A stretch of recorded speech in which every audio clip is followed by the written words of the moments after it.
As you saw in part one, I used a multi-amp cab recording approach for the bass sound. Although I applied some printed compression to the solid state Ampeg signal, which is providing the lows of the bass sound, I'm applying further compression here. As this signal isn't tasked with delivering the note attack or brightness to the mix, I've frequency bracketed this signal so that it is only delivering the lows to the mix. And I'm using fast attack, fast release compression, delivering it's around 7-8 dB of gain reduction.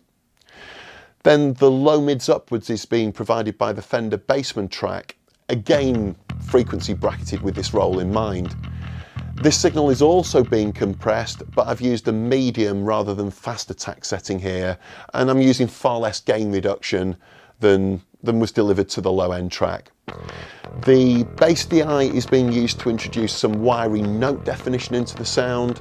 However, I've also duplicated this track and I've applied an amp sim dialed in to provide some fairly aggressive distortion here. But then I'm removing the muddy lows and abrasive highs from this track before introducing this channel into the composite bass sound at an appropriate level. This gives a really controlled, aggressive sound to the bass overall without destroying the note definition. The bass group's also compressed with the SSL G-Bus compressor and being brought up on the desk where I'm attenuating some mids of the composite sound, taking out a little bit of 550 Hz here with a fairly broad cue. Moving on to the guitars then. I spent quite some time getting the right balance between the 57 and the 421 mics. And from here I'm attenuating some low mids at 250 on the 57 and 270 Hz on the 421. There are also some cuts around 139 Hz on the guitars, which is helping alleviate some problematic resonance during palm muted sections. This is an overly dynamic, frequency specific problem, but also one that is time variable. So with even deeper corrective EQ to address the resonance, the low frequencies of the sound during non-palm muted sections would become underrepresented. So to solve this problem, I'm using dynamic EQ using the Brainworx BX DynEQ version 2.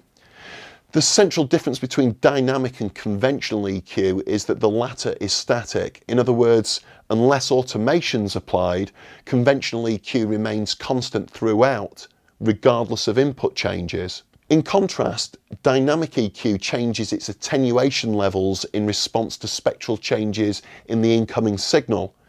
In this instance, delivering increased attenuation in line with increased low-end resonance in the input signal. Then lastly, on the guitar group, I've attenuated some abrasive qualities around 3.23K. This area of abrasion tends to be present on most harmonically distorted guitar signals. And then on the desk, I brightened the guitars up slightly above the cut, around 4.4K, and then just used a high shelf just to roll off some unwanted scratchy qualities in the upper highs. And lastly, I'm dialing in some lows around 85 cycles on the guitars just to give them some really controlled low end weight.